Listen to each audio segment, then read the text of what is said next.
challenge, of course, playing 3 games in 6 days and coming down from the high that we all felt, and a little bit emotionally exhausted, physically exhausted. And there were moments tonight where I think you could see that.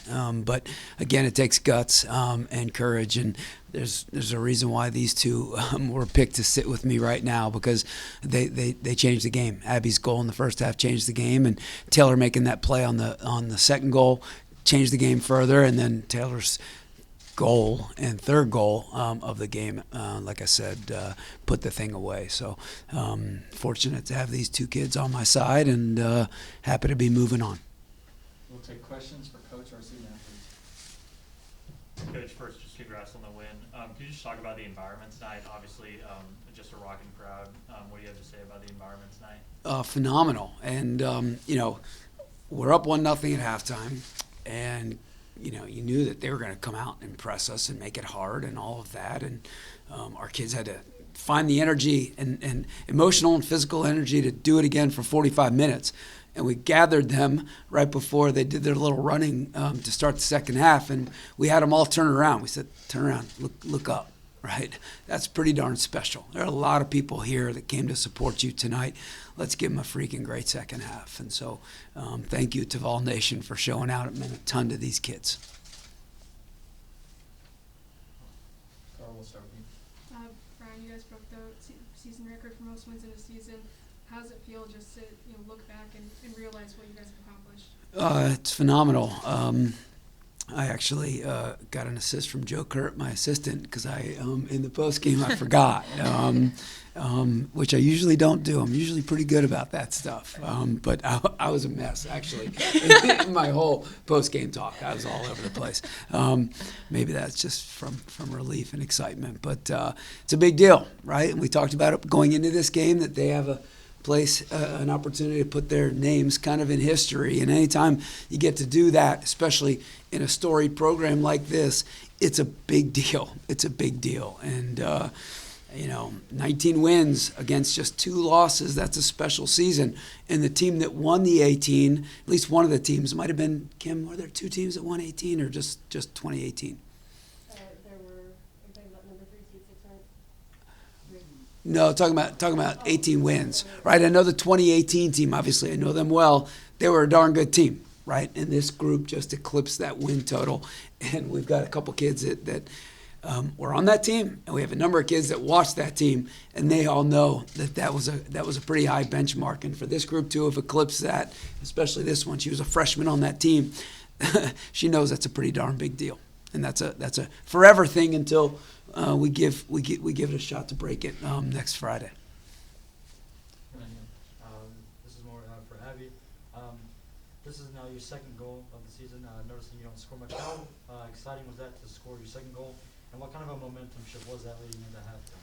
Yeah, I mean, I got to first give credit. We won that first ball. Jordan competed her butt off for me to be able to put that goal away. But just to give us that comfort and relief going into that second half was huge. The crowd, the atmosphere was awesome. So it was definitely an awesome feeling to be able to do that for my team.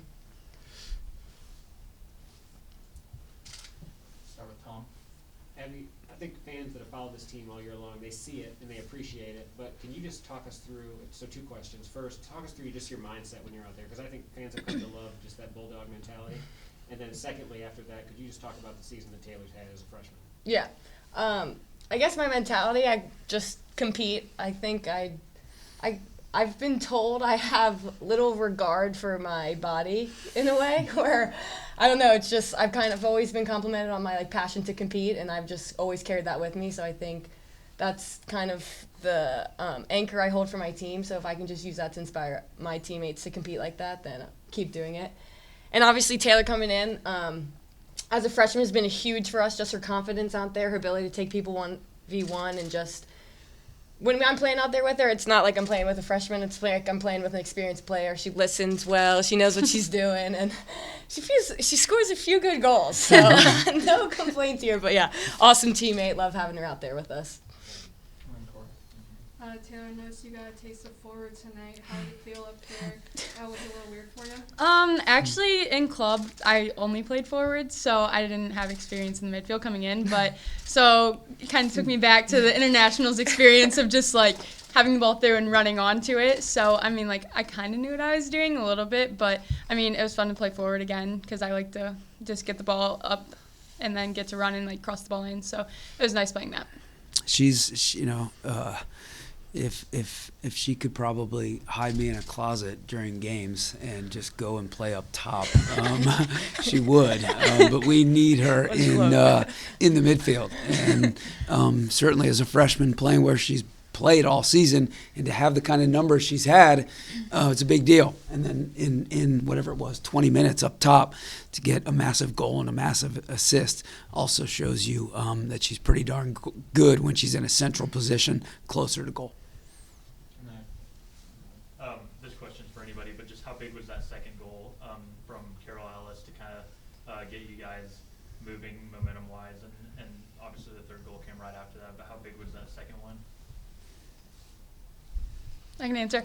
I think it was huge for us just because, like, going in, I felt like the half we needed another goal and we were pressing pretty well and we were just on the edge and we just needed that goal. So I think her coming up and stepping up, I think it was huge for us just to have that momentum, not to settle, but, like, to continue going and to have that little edge.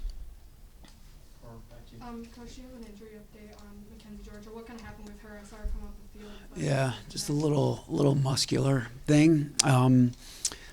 She probably could have returned, and so we were kind of obviously it was terribly unfortunate, right? And especially the way the substitution rule works. I think it was like 32 minutes left, maybe, and so it's different that from a head injury or a blood injury where you can re-enter, right?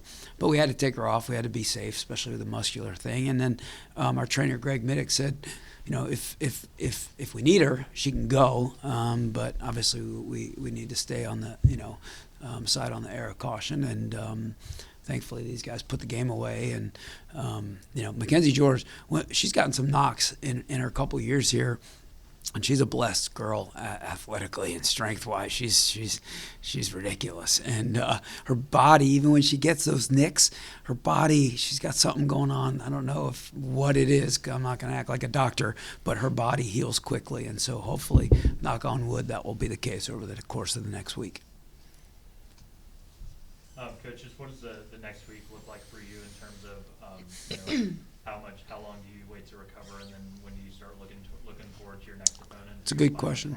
Good question. We spent the whole week, honestly, recovering, and it's such a tough decision. How much do you just rest and relax and recover, both physically and mentally, versus try and get the bodies going again? And we erred on the side of number one, is just rest and recover, right? And it's tough because you're also so emotionally still in Orange Beach, and in especially, the SEC Inside piece comes out last night, so it's like, we're still talking about Orange Beach in the SEC tournament. Wait, what? The NCAA starting, right? That's obviously an exaggeration, but we said to them after the team, okay, the SEC is behind us. We are now firmly entrenched in the NCAA tournament. We're on to the second round. That's a big deal. I told them, I said, there are going to be some good teams that lose this weekend, right? So advancing is a big deal, right? So now here we are, right? We are removed from Orange Beach. We're in the NCAA tournament. We're going to get our legs back, right? And thankfully, we have a week, right? So, the kids that play big minutes, they'll have the weekend off. And then, we hope that it's a normal kind of Friday. And we've had some of these weeks throughout the SEC season where we play a Friday night, and then we play the following Thursday, right? This week will be the following Friday. So they'll have the weekend off after a little bit of recovery session tomorrow morning, and then hopefully it can be a normal week of training heading into next weekend. Taylor Burns Center this week, you guys, the season kind of went into no expectations, just playing soccer. So as a freshman, kind of looking back, does it feel a little surreal to have had the season you guys have and now be playing in the NCAA tournament? Yeah, it's crazy watching it since I committed as a freshman, just like watching it throughout the 4 years. It's been crazy, like seeing their experience and like finally getting to play and add to that. So, just watching all the games and being in it now and having the opportunity to play in the NCAA tournament has been such a blessing. And like, it's so awesome to just be able to like compete at the highest level and like knowing that like we're moving on. That's so exciting. Any more questions for Coach or student athletes? All right, we're good. Thank you. All right, thank you guys. Thank you guys. Appreciate it.